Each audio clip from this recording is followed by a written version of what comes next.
Actually, at the novel's core is a consideration of the resentment that lies at the heart of the Kirk, driving its will to power and domination, which is a topic that Michael and I have been discussing for 10 years. This, I hope, should round things off nicely. From chapter 49, Stellar. You're angry, chef. I can see it, but it's all right. Hey, it'd be unnatural if you weren't. Duke nodded and felt his anger lick him again as he acknowledged it. I just fucking hate them, he told Porter quietly. But you said all that stuff about resentment, and how does that square up if I'm sitting here like this? His eyes prickled, but he didn't look away, and Porter looked right back. It's no hatred, chef. Hatred's fine, it's necessary, just like anger. Oi, that's part of your stellar power, but it's only part. There's more than just rage in you. There's kindness and decency and love too. Oi, a balance to temper the shite so you didn't keep feeling it over and over.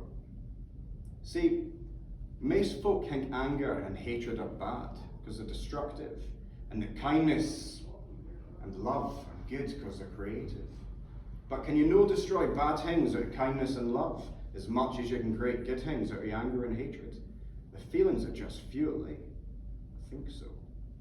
Well, Porter supped his tea as he thought.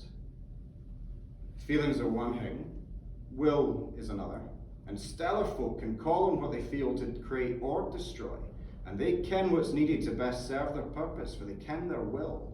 I feel angry at this thing, I didn't like it, understand, so I'm going to destroy it.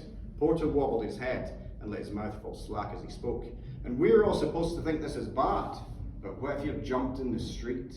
Are you no angry and right to be so? Are you no entitled to get as fucking destructive as you please then? Would it be better for empty, other than the resentful wee shite doing the jumping, for you to react with love and kindness?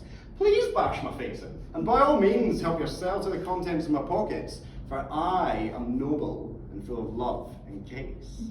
Pish. So what's driving your feelings there, chef? Well, you don't want to get hurt. Have your stuff nicked, Duke said. Exactly. And is that no your will for life? For mere good life, where you're no forced to submit to the resentment of these wee fuckers, or to the immaterial power of the self-hating Kirkman? Are baith cunts no trying to control you out of their same sense of their own lack? These tyrants want to prescribe everything, right down to what you can and can't do with your own dick, because they're so hollowed out and poisoned by fear and hatred of their own selves, because of what, in the quiet moments of their half-formed souls, they ken they're really hungering to do with theirs. And that's the lack most folk have driving them. Behind all that noise in front, all the bragging and proclaiming and commanding, is just a huge half-empty bucket of shite, the small dick of the soul. And that's resentment, chef. It's the will born of the self-hatred they can't temper. So keep feeling and re-feeling and unleashing on everything around them, destroying what should be conserved and creating what one day stellar folk will have to destroy. A new tyranny is a monument to their misery, infecting the whole world with a poison and disease so it falls away, decaying into none. But your will, chef, Douglas, is the will of a stellar man. And it's born no for what you lack, but for all the earthly power you have and more than plenty. It's the tempered steel and strength of your soul, and you use it not to dominate, but to free yourself and help those you love towards greatness. Duke looked at him, tingling. You see that now, Porter said, and Duke nodded.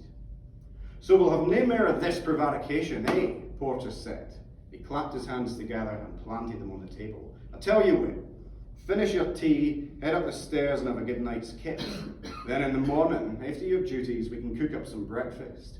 Then if you fancy it, we'll have a run and another sparring session before lunch. Then it'll be about time to go and meet your pals and see what you can find out. Sounds good, Duke said, draining the last of his tea. That's the man, Porter said. And they rose and went through, and Duke switched off the light behind them. I'm off to my pit and all, Porter said, stretching as he put the mugs in the sink. I'm knackered.